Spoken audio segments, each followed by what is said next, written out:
تعمل ايه لو لقيت ميت طلع لك من القبر قال لك انا احمد باشا المنايكلي ناظر الجهاديه، وفاكر ان مصر لسه في عهد الخديوي؟ هتقنعه ازاي؟ بفرق الوقت. وده اللي حصل مع عيسى بن هشام. تعالوا نشوف عمل ايه بالمختصر المفيد.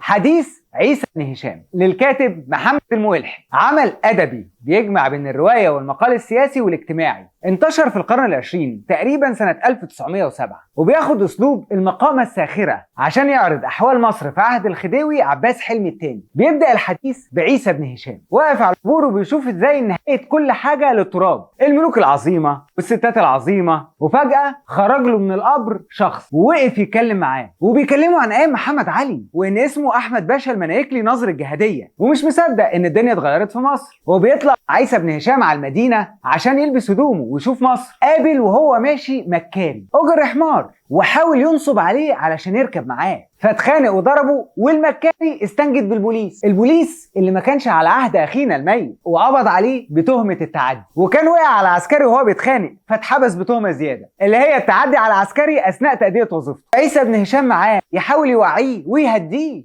لكن سابه محبوس ورجع على البيت يفكر في احوال الباشا اللي اتقلبت، وانه اتورط في كل ده علشان مش فاهم التغيير اللي حصل بين عصره والعصر ده. عشان كده قرر يفضل معاه ويساعده ويفهمه الفرق، ويشوف هو كمان ايه الفرق بين العصرين. طبعا لما راح له تاني يوم كان عرف الباشا في حبسه ايه اللي حصل، واتفق معاه ان هو يرشده في العصر الغريب ده. فراحوا على النيابه، وهناك عرف ان الفلاح بقى ممكن يبقى نائب، وده لو خد شهاده، والمحامي من عامه الشعب، وكله بقى بالشهاده مش بالعيله ولا القياده. وراحوا على المحكمه وشرح له ان المحكمه ما بقتش بس محكمه شرعيه، وبقى فيها نوع محاكم حسب التهمه والرذيه، وازاي اننا خدنا القوانين الفرنسيه واهملنا القوانين الدينيه. وعرف بالجرايد وسلطتها، ده بعد ما اتحكم عليه بسنه سجن، وقرا فيها ازاي ان حفيد محمد علي مسجون، وان الكل بقى سواسيه قدام القانون. وراح يتظلم قدام لجنه المراقبه على الظلم. ولاحظ حاجه، ان تقريبا كل القضاة والنواب شباب. وقال لعيسى بن هشام دي آفة العصر، وان الحكمة ملهاش دعوة بالعمر، ونروح لمحكمة الاستئناف يمكن هناك نلاقي العدل. فعلا هناك بيتحكم له بالبراءة، وبيقول ان العدل في العصر ده بطيء ومحتاج يبقى مستقيم. المهم انهم لازم يدفعوا للمحامي، واخينا كان ميت ولسه بقى هيروح يشوف ميراثه وفلوسه، فطلب وقت لانه كان جمع فلوس كتير اوقات سلطانه. وعيسى بن هشام قطمه في انك كنست فلوس واكيد دلوقتي اتصرفت كلها وما بقاش منها حاجه، عشان اللي بيكنز مش بيطلع باي حاجه. واكتشف فعلا ان ما تبقاش ليه غير الوقف، وبدا يدور عليه علشان ياخد من فلوسه. لكن لما راح لقى ان الوقف بقى مهمل، والسبيل اللي كان فاتحه لله بقى خماره، والكتاب اللي زي المدرسه دلوقتي بقى مخزن، حتى المسجد بقى مسبغه. وحارس الوقف كان من حاشيته واتعرف عليه واستغرب رجوعه من الموت، وحكى له انهيار تركته والوقف، وان حفيده ساكن في اوتيل. وبعد ما فهم يعني ايه اوتيل اصلا طلب يروح له علشان يشوف قله التربيه دي ايه، وطلب الخادم انه يروح معاه. ما صدق يلاقيه، وكانه لقى امه وابوه بعد ما كان تاه. لما راح لقى حفيده غطسان بين القمار والنسوان ومفيش اي امل. سأل الباشا الخادم اذا كان في حد من باشوات زمان ممكن يساعده، واتحركوا علشان يروحوا لهم ويتقابلوا، وبيرافقهم الخادم. راحوا لاول واحد في القصر بتاعه، امير اعتزل واعتكف بعد ما اتغير الحال وبقى قاعد في قصره. سمعهم بيتكلموا عن الخير والثواب بس ككلام فاضي كده عام، وبيتغاظ جدا لما عيسى بن هشام بيقول لهم مين الباشا، لانهم بيتكلموا عن كرامات المشايخ وبيتناقشوا دي حقيقيه ولا لا. بيوقفهم الباشا عن الكلام ويقول لهم ان اللي بتقولوه ده كله ملوش ولا اي لازمه، كان بس كلام المشايخ ده بيمنعني عن عمل الخير في مقابل ان اكل تمره هتدخلني الجنه وهتعفي عن ظلمي للناس. وبالعكس اللي نجاني في الحساب حسنه نجدت فيها مظلوم كان على حبل المشنقه. الخير مش بس في الصوم والزهد بس، كمان في البعد عن الشر والظلم. لكن كانوا هم مهتمين بظاهر الدين لدرجة ان السؤال اللي خطر على بالهم انهم سألوا الباشا ايه هي اللغة اللي اتكلم الملاكين بيهم معاه، فسابهم وهو متغاظ. لكن كان في تاجر قاعد في القعدة دي وخرج وراه وشكره إن الخير اللي هو فيه كان بسببه، واداله سرة كبيرة من الفلوس. راحوا بيها للمحامي وعمل توكيل لمحامي شرعي عقر، ولفوا بقى علشان يثبتوا حقهم في الوقف. عاوزين نمرة الوقف فلفوا عليها، عايزين تاريخ إصدار النمرة ولفوا عليها، عايزين اسم كاتب الإصدار بتاع النمرة ولفوا عليها برضه، لحد ما ظبطوا أخيرا الورق وراحوا على مبنى المحكمة. بشر من كل صنف ولون عدوا على حاجة زي محكمة الأسرة ويشتموا ويضربوا ويتعاركوا، وطلع الموضوع قديم قوي ده من ايام 1902. وشاف كتبة المحاكم والشهود الزور اللي للإيجار عشان القضايا وقفوا قدام القاضي اللي قال له ان لازم انذار للمدعى عليه انه مستولي على الوقف، ويروح انذار والتاني والتالت ولا في اي اجابة. فقرر الباشا وعيسى بن هشام يروحوا يشوفوا ايه اللي بيحصل في الانذار، وبيلاقوا مندوب المحكمة ممنوع من دخول القصر أصلا. وشافوا قد إيه إن الناس اللي شكلهم عايشين في قصور مجرد منظر على الفاضي، وإن المدعى عليه يبان قاعد في قصر لكن قدام القصر بتاعه ديانين ومناديب محاكم من كل نوع معاهم إنذارات ضده. والإنذار ده هو الأخير، والحكم المحكمة بقى هيبقى غيابي.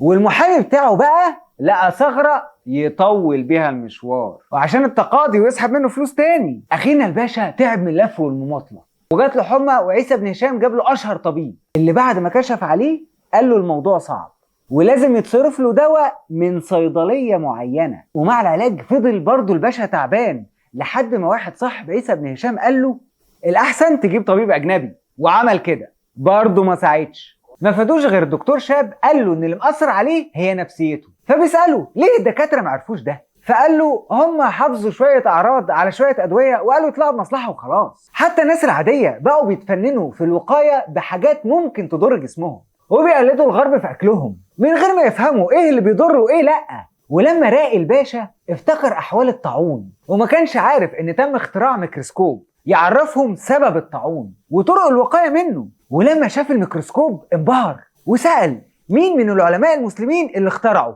لكن عيسى بن هشام صدموا ان اللي عمل ده الاجانب. لكن في وباء جديد انتشر في مصر والباشا حزين، يخرج من مصيبة يخش في مصيبة. عيسى بن هشام بيقول له تفائل، انا لسه قاري عن مقالة بتتكلم عن الناس اللي بتستقبل مصايب في مصر. في منهم العامة اللي مسلمين امرهم لله، اللي يعيش يعيش واللي يموت يموت، ينزلوا عشان الاكل والشرب. والنوع التاني الخاصة برضو مسلمين امرهم لله بس بياخدوا بالاسباب وعندهم رفاهية الوقاية. والنوع الثالث ما عندهمش ايمان ولا ثبات، خايفين على نفسهم. قرر الباشا يكون من النوع الثاني بس برضه يعزل نفسه طالما قادر يحميها من الوباء والموت بالعزلة.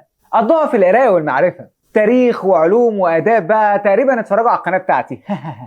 وندم الباشا انه ما عاش الحياة دي قبل كده مع انه كان بيسمع عنها، وان مجالس العلم والادب بالنسبة له طلعت احلى من اي حاجة قبل كده عملها. ومع انها كانت منتشرة في زمن، قام عيسى بن هشام يفاجئه ان ما بقاش في مجالس علم وبقت تجارة بايرة والناس بقت بتهتم بالمظاهر وبس. وخده وراح بيه لمجلس الاعيان، شاف ازاي بيفكروا في كنز الفلوس وبس واسهل الطرق لتجميعها وتوريثها بطريقة صح بقى او غلط بالاتفاق ان شاء الله مع الاعداء، بس المهم انهم كاعيان ما يتفقوش مع بعض. بيزور عيسى والباشا مؤسسات تانية زي المستشفيات والدفاتر الحكومية، وبيشوفوا حال الإدارة والتعليم والتدهور في الأخلاق والقيم. وبيسافروا فرنسا، هناك بيشوفوا الفرق الشاسع اللي في أوروبا من نظام ونظافة وتقدم وبين اللي في مصر من تخلف وفوضى في العصر ده. وبينبهر الباشا باللي بيشوفه هناك لدرجة انه بيرجع محبط من واقع مصر، وبيعبر عن صدمته من التحولات اللي حصلت،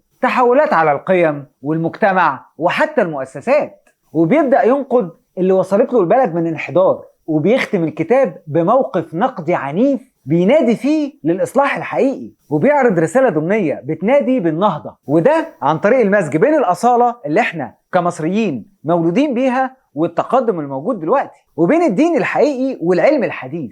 الرواية ممكن تكون في أوقات مملة وساعات مضحكة وعظيمة، بس حلاوتها إنها تأريخ لمرحلة من مراحل مصر وتحول المجتمع وتغيره. ولما تقراها هتلاقي نفسك بتبص وتقارن وتشوف ايه اللي اتغير من زمان لدلوقتي. أول عمل نقدي روائي اجتماعي، طريقة كتابته ممتعة وعظيمة، وفيها مفردات لغوية جميلة. يمكن أكتر حاجة عجبتني وأنا بقراها إني لقيت كلمات جديدة على ودني وعيني بتعبر بشكل جميل وكأني بتعلم عن العربي أكتر وبعمق أكتر. بس هي كرواية مش محتاجة تفسير. صحفي بينقد حال بلده في وقته وبينادي بالإصلاح، لكن بينادي بيه بطريقة أدبية راقية وجميلة.